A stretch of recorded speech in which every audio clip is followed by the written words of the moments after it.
Check ko na to. Tignan natin. Wala akong ginagawa niyan. So yun na, pumasok na agad siya. Hi guys, kasama natin si Princess Tan. At ngayon yung first encashment niya dito sa Iconic. Okay lang, pakita mo natin yung account mo sa kanila. Yes, ayan. Isa lang yung na-refer ko, pero yung kinita ko is 29,000. Wala akong ginagawa, guys. Talagang pag-open ko lang siya, nakikita ko may pumapasok na agad sa akin. Kasi yung isa kong na-refer, siya na din yung nag-work. Ngayon naman, ipakita naman natin sa kanila paano siya i-encash. Diba? Okay. Real time kasi yan, makukuha agad din Makukuha sila agad. ng commission. So ayan, request payout lang. Type mo yung amount, 29,250. Ayan, guys. Ayan, tas i-ano mo na. I-request ko na po. payout mo na.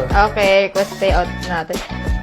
So ayun, naka-pending na siya. Ngayon, i-check natin, baka pumasok na siya sa Gcash mo. Okay, Check ko na to. tignan natin. Wala akong ginagawa niyan. So ayun na, pumasok na agad siya. Real time siya. Anytime na gusto mo mag-out ng commission, makukuha mo na siya agad. Actually, hindi niya talaga alam. Nagulat na lang siya. Bakit? Paano nangyari may 29,000? Wala naman akong ginagawa. Tama. So ngayon, mas tatrabahuhin niya na kasi nakita niya yung potential ng negosyo. Kaya guys, kung kayo gusto niyo mag-start dito, for only 2,000 pesos makakapagsimula na kayo sa Iconic na negosyo.